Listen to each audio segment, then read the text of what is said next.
जय Sai Ram to all my viewers.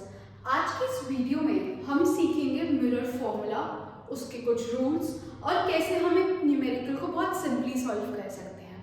आप लोग न्यूमेरिकल्स को सॉल्व करने में कुछ सिली मिस्टेक्स कर सकते हैं, बट अगर आप इस वीडियो को पूरा अच्छे से समझेंगे और मेरे साथ न्यूमेरिकल्स की प्रैक्टिस करेंगे तो आपको कोई प्रॉब्लम नहीं आएगी मिरर फॉर्मूला और उसके न्यूमेरिकल्स में। तो आज की इस वीडियो हम स्टार्ट करते हैं। तो सबसे पहले अगर हम समझते हैं, ये हमारा एक कॉनकेव मिरर है। What is it? A concave mirror. अब आपने कुछ रूल समझे होंगे रे डायग्राम बनाते हुए कॉनकेव मिरर के। एक लाइन जो कॉनकेव मिरर से पास होती है उसे हम बोल देते हैं प्रिंसिपल एक्सिस, और ये पॉइंट जो हमारा एपर्चर और प्रिंसिपल एक्सिस के बीच में आता है उसे हम P से डिनोट करते हैं। P का मतलब यहाँ पर है पोल। अब न्यूमेरिकल्स करते वक्त आपके पास अलग सिचुएशंस आएंगी कि ऑब्जेक्ट को हमने यहाँ पर रखा और इमेज वहां पे बन रही है।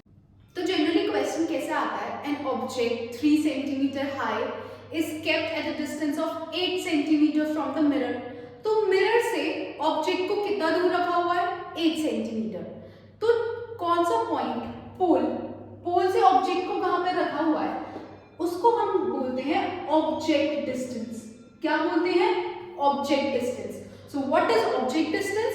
The distance from pole to the object where my object is kept on the principal axis. And yes, you have to keep this thing in mind that object distance, हमारा ऑब्जेक्ट डिस्टेंस डिनोट होता है small u से।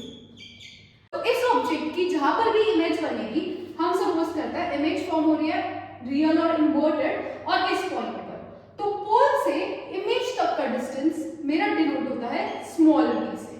तो हमें एक और बात पता चली कि इमेज डिस्टेंस, हम इमेज के डिस्टेंस को कैसे डिनोट करते हैं? स्मॉल v से। तो आपको इतनी बात समझ में आ गई होगी कि u stands for object distance, v stands for image distance. Now while doing the ray diagram, you have also mentioned one point as capital F termed as focus. अब पोल से फोकस तक के डिस्टेंस को हम स्मॉल f कहते हैं, जिसका मतलब होता है फोकल लेंथ। क्या होता है? Focal length. तो small focal length which is the distance from pole to focus stands for small f. अब आपको एक सिंपल सी सिचुएशन समझनी है। आपने जूनियर क्लासेस में अपनी 8th 9th में ग्राफ्स बनाए थे, और जब ग्राफ को बनाया था तो आपने कुछ पॉइंट्स नोटिस करे थे और क्वाड्रेंट्स बनाए थे। तो सिमिलरली इस मिरर को भी मुझे इस ग्राफ से समझना है। कैसे? ये देखिए, आपने जब क्वाड्रेंट्स बनाए थे, आप इस साइड को क्या लेते थे? पॉजिटिव, और अपनी लेफ्ट साइड को क्या लेते थे? नेगेटिव। सिमिलरली अगर इस मिरर को मैं किससे कंपेयर कर रही हूँ? ग्राफ से, तो क्या होगा? ये मेरे रहे ग्राफ के क्वाड्रेंट्स, और मैं यहाँ पे क्या बनाऊंगी? अपना मिरर। मिरर के लेफ्ट साइड जो भी आया वो होगा नेगेटिव, मिरर के राइट साइड जो भी आया वो होगा पॉजिटिव। इस बात को आपको समझना है। तो अगर तो आपका ऑब्जेक्ट, हमने जितने भी रे डायग्राम बनाए, ऑब्जेक्ट को कहां पे रखा था? Left side. तो u, that means my object distance will always be negative. क्यों? क्योंकि ऑब्जेक्ट हमेशा इसी साइड पे प्लेस होगा जितने भी रे डायग्राम बनाए। आपने 8 रे डायग्राम सीखे, 6 कॉनकेव मिरर के और 2 कॉन्वेक्स मिरर के। In all the 8 cases what you have observe कि ऑब्जेक्ट हमारा कहां पे रखा है? Left side. तो ऑब्जेक्ट डिस्टेंस हमेशा क्या होगा? नेगेटिव। तो ये आपको याद रखना है कि u will always be negative no matter whatever the situation is. Moving on to next, v, image distance.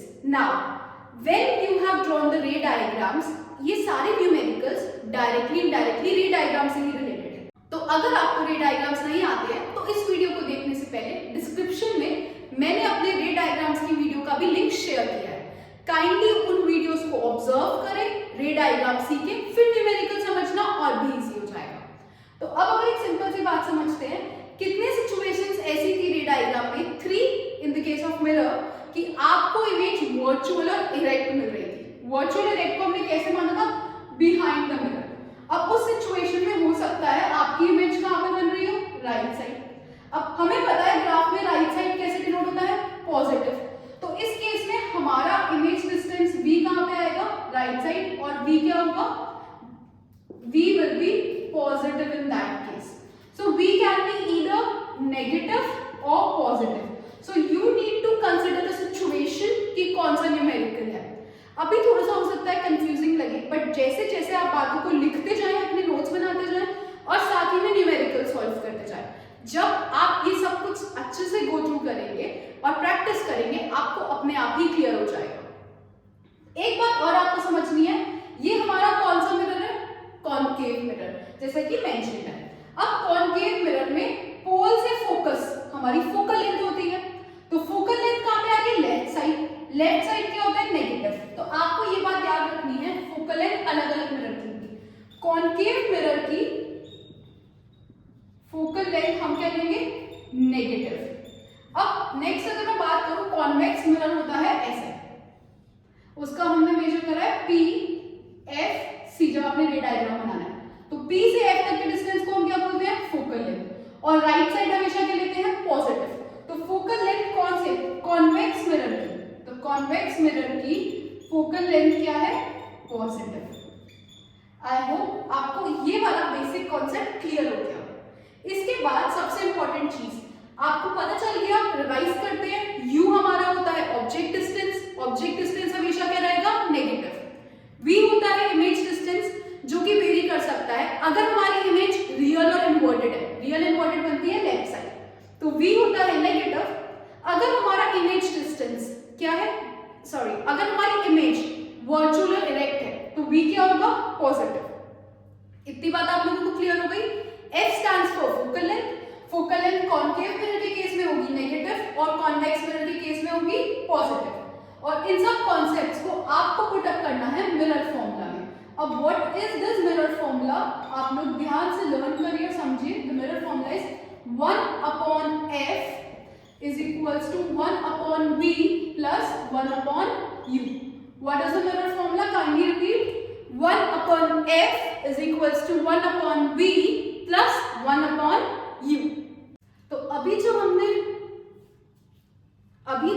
Rules पढ़े, मैंने आपको कहा था उनके नोट्स बना लीजिए और नोट डाउन कर लीजिए. नहीं भी बनाए हैं तो रिवाइंड करिए और प्लीज अपनी इंपॉर्टेंट पॉइंट्स को नोट डाउन करिए.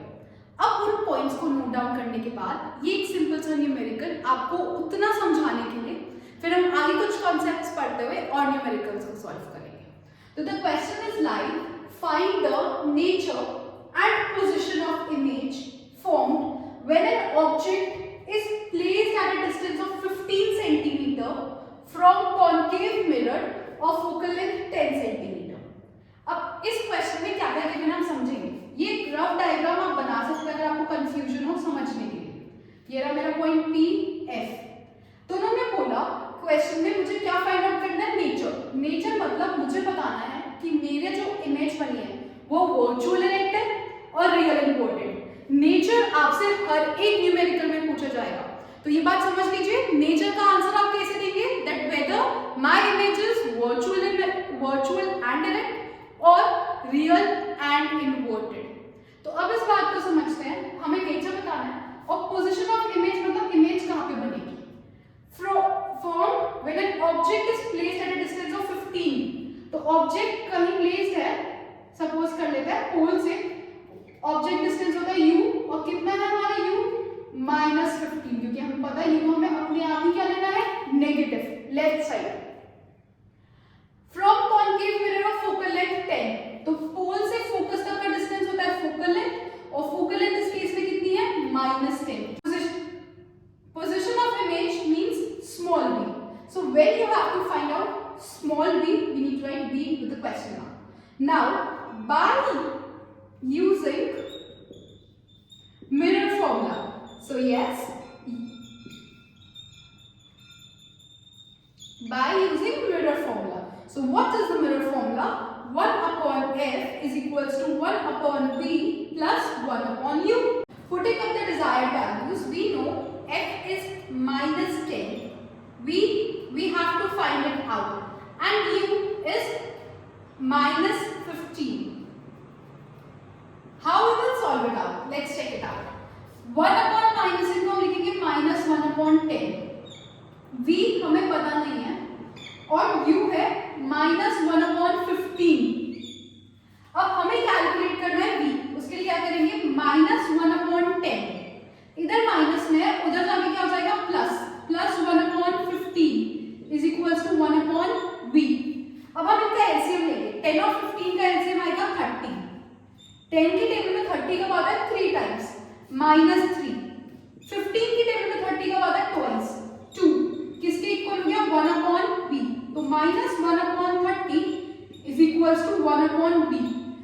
अब हमें क्या चाहिए v, ये किस फॉर्म में है 1/v की फॉर्म में, तो हम लास्ट में जब पूरा सॉल्व हो जाता है हम इसे रेसिप्रोकल कर सकते हैं, तो v/1 automatically means v 1/30 will become -30/1, so basically v is equals to -30 centimeter. So now that's very easy. The question asks us two things. हम हमेशा अगर अपने आंसर को बहुत प्रॉपर्ली लिख देंगे तो एक एग्जामिनर भी बहुत अच्छा पॉइंट ऑफ व्यू भी जाएगा और आपका आंसर डायरेक्ट दिख भी जाएगा। तो आप लिख सकते हैं लास्ट में पोजीशन ऑफ इमेज ब्रैकेट में किसी ने नोट करा v is equals to -30 centimetre, minus जब भी v नेगेटिव में आए तो नेचर ऑफ इमेज हमें पता है, नेगेटिव मतलब हमारी इमेज कहाँ पे बन रही है लेफ्ट साइड कहाँ पे बनती है नीचे मिरर के केस में, तो nature of image is what real and inverted. What is the nature of image real and inverted. So I hope ये सिंपल सा न्यूमेरिकल आपको बहुत सारे कॉन्सेप्ट्स के साथ क्लियर करना होगा। नेक्स्ट क्वेश्चन को कंसीडर करते हैं जिसमें है एक स्टूडेंट प्रोजेक्ट कर रहा है इमेज कैंडल फ्लेम की, कहां पर स्क्रीन पर, जो कि 80 centimetre in front of the mirror है, by keeping candle at a distance of 20 centimetre from pole. Question read करने के बाद हम क्वेश्चन को समझेंगे, एक रफ डायग्राम ड्रॉ कर लेते हैं ताकि हमें थोड़ा बहुत आइडिया हो जाए। बट सबसे पहले डायग्राम बनाने के लिए भी हमें सोचना पड़ेगा मिरर। उन्होंने स्पेसिफाई नहीं करा है कि मिरर कौन सा है, और हमें पता है कि स्फेरिकल मिरर दो टाइप के होते हैं, कॉनकेव और कॉन्वेक्स। तो आपको जब भी ऐसा न्यूमेरिकल आए, एक इजी आइडिया बताती हूँ। उसने बोला है कि क्वेश्चन में कहा गया है कि इमेज बन रही है स्क्रीन पर इमेज सिर्फ रियल इमेज बनती है, और हमें पता है रियल इमेज सिर्फ कॉनकेव मिरर बनाता है। तो कॉनकेव मिरर को यूज करते हैं हम। तो पहला पार्ट तो हमारा ये है कि कौन सा मिरर यूज करना है, तो हमें कॉनकेव मिरर यूज करना है। अब कॉनकेव मिरर के सेंटर पॉइंट को बोलते हैं पोल। उन्होंने ऑब्जेक्ट रखा है eight a distance of 20 centimetre, ठीक है। हम सपोज कर लेते हैं ऑब्जेक्ट यहाँ पर कहीं भी प्लेस है 20 सेंटीमीटर, जिसको हम नेम कर रहे हैं ए बी, और जो हमारी कैंडल है इसकी इमेज बन रही है 80 सेंटीमीटर पर। उन्होंने बोला ऑन अ स्क्रीन 80 सेंटीमीटर क्या बन रही है स्क्रीन पर क्या बनती है इमेज रियल इमेज, तो मींस रियल इमेज क्या होगी इन्वर्टेड। तो हम सपोज कर लेते हैं ये हमारा distance a dash b dash indicate कर रहा है इमेज को, a b इंडिकेट कर रहा है ऑब्जेक्ट को। क्वेश्चन में कहा था ऑब्जेक्ट कितना दूर है 20 सेंटीमीटर और इमेज कितनी अपार्ट है 80 सेंटीमीटर। इस बात को ध्यान में रखते हुए हम आगे क्वेश्चन की तरफ चलते हैं। ऐसे क्वेश्चंस बोर्ड में बहुत आते हैं और ये भी एक बोर्ड में आया हुआ ही क्वेश्चन है PYQ का मतलब भी समझ लीजिए आप, प्रीवियस ईयर क्वेश्चंस। तो PYQs आपको अच्छे से आने चाहिए, आपको इनकी वीडियोस भी गो थ्रू करनी चाहिए, और आपको नीचे डिस्क्रिप्शन पे PYQ क्वेश्चंस का लिंक शेयर किया हुआ है मैंने, अलग अलग चैप्टर्स का कुछ इंपॉर्टेंट क्वेश्चंस का। तो मूविंग अहेड हम इस पे बात करते हैं। फर्स्ट है what type of mirror should he use. तो ये हमने क्लियर कर लिया कि इमेज बन रही है स्क्रीन पर बनती है रियल इमेज, और रियल इमेज सिर्फ बनाता है हमारा कॉनकेव मिरर। तो हमारा 1 मार्क कंफर्म हो गया जब हमने मिरर सही गेस कर लिया। Each part usually carries 1 mark. Find magnification. अब हमें क्योंकि v भी गिवन है और u भी, u होता है मेरा ऑब्जेक्ट डिस्टेंस जो कि दे रखा है -20 सेंटीमीटर, v भी है -80 सेंटीमीटर। मैंने आप लोगों को पहले ही इस वीडियो में समझाया है, जब भी कोई चीज लेफ्ट साइड होगी एक ग्राफ की तरह कंसिडर करेंगे और लेफ्ट साइड होगा नेगेटिव। क्योंकि मेरा ऑब्जेक्ट और इमेज दोनों ही लेफ्ट साइड है, मैंने दोनों को नेगेटिव इंडिकेट करा है। मैग्निफिकेशन का फॉर्मूला होता है -v/u, that means -80 upon -20। Cut क्या, you got 20 4 80, so that is -4। तो आपकी मैग्निफिकेशन कितनी आई? -4। आपको ये बात याद रखनी है, मैग्निफिकेशन की कोई यूनिट नहीं होती है। Don't apply unit in the case of magnification. अभी डिटेल में हम और बहुत सारी चीजें डिस्कस करेंगे मैग्निफिकेशन से रिलेटेड, जो आपके लिए बहुत इंपॉर्टेंट है। Moving ahead to the C part, find the distance between the object and image. Now this is little bit confusing for the ones जो ऐसे questions practice नहीं करते। डिस्टेंस निकालना है ऑब्जेक्ट और इमेज का। अब ऑब्जेक्ट का है मेरा 20 सेंटीमीटर पर, इमेज का है मेरी 80 सेंटीमीटर पर। कितना डिस्टेंस है दोनों के बीच में? 80 minus 20. So the distance between the object and image is 80 minus 20, that is 60 centimeter. As simple it is. अब फोर्थ पार्ट में उन्होंने हमसे पूछा ड्रॉ द रे डायग्राम। अब रे डायग्राम बनाने के लिए आपको बहुत सारी चीजें सोचनी पड़ती हैं कि कौन सा रे डायग्राम बनाना है, और उसके लिए हमेशा सबसे पहले आपको मैग्निफिकेशन कैलकुलेट करना पड़ता है, जो कि हमने इस क्वेश्चन का करा, विच इज -4।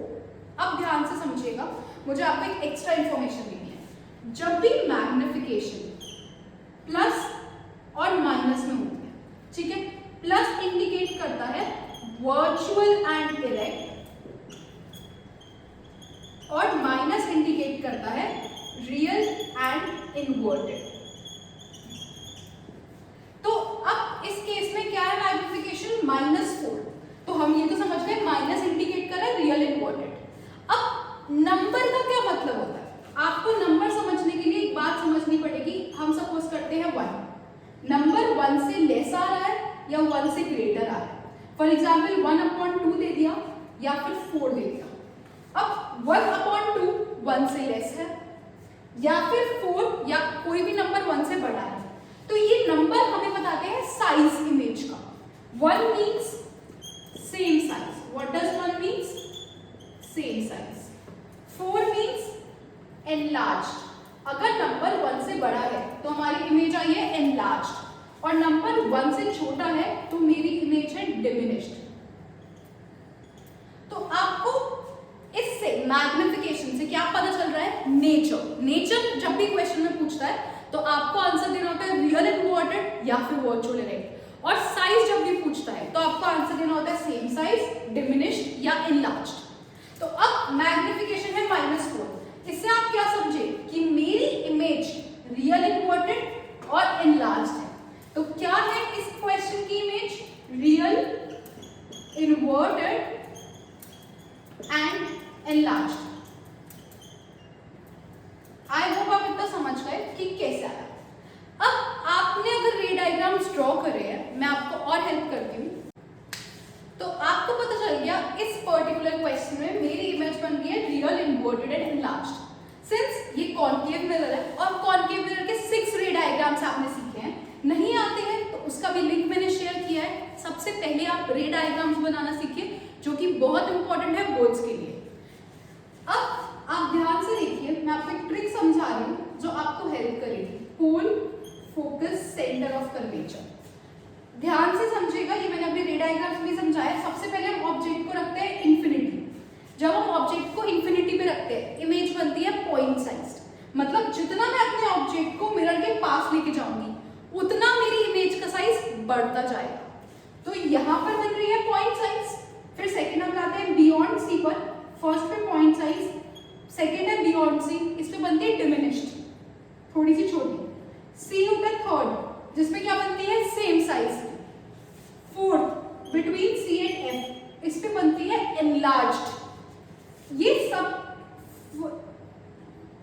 फिफ्थ जब हम रखते हैं फोकस पे, इससे बनती है हाईली एनलार्ज्ड।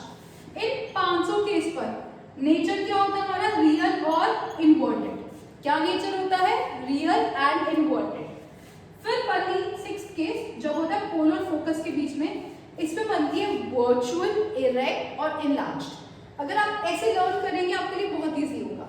अब हमें पता है हमारा आया था रियल, इनवर्टेड और एनलार्ज्ड, तो वो मेरा बैठेगा 4th केस। मतलब मुझे मेरे ऑब्जेक्ट को रखना है बिटवीन, ऑब्जेक्ट कहाँ पर होगा मेरा? Between C and F. अब आपको रे डायग्राम बनाना आता है, बिटवीन सी एंड एफ का आप रे डायग्राम बना सकते हैं। आई होप आपको इस वीडियो की हेल्प से आपके स्फेरिकल मिरर के न्यूमेरिकल्स और बेसिकली ऑप्टिक न्यूमेरिकल्स के लिए कंसेप्ट्स क्लियर होंगे। थैंक यू, आपने अपना प्रीशियस टाइम दिया और आई होप आपका टाइम देना फुलफिल रहा हो जब आपको ये न्यूमेरिकल्स आ गए हो। आप इन टाइप के न्यूमेरिकल्स को और प्रैक्टिस करिए, एनसीईआरटी के बैक क्वेश्चन से करिए, और अगर कुछ भी प्रॉब्लम है तो प्लीज आप कमेंट कर बता सकते हैं। मैं कोशिश करूंगी कि आपकी प्रॉब्लम पर भी एक वीडियो बना पाऊं। Thank you.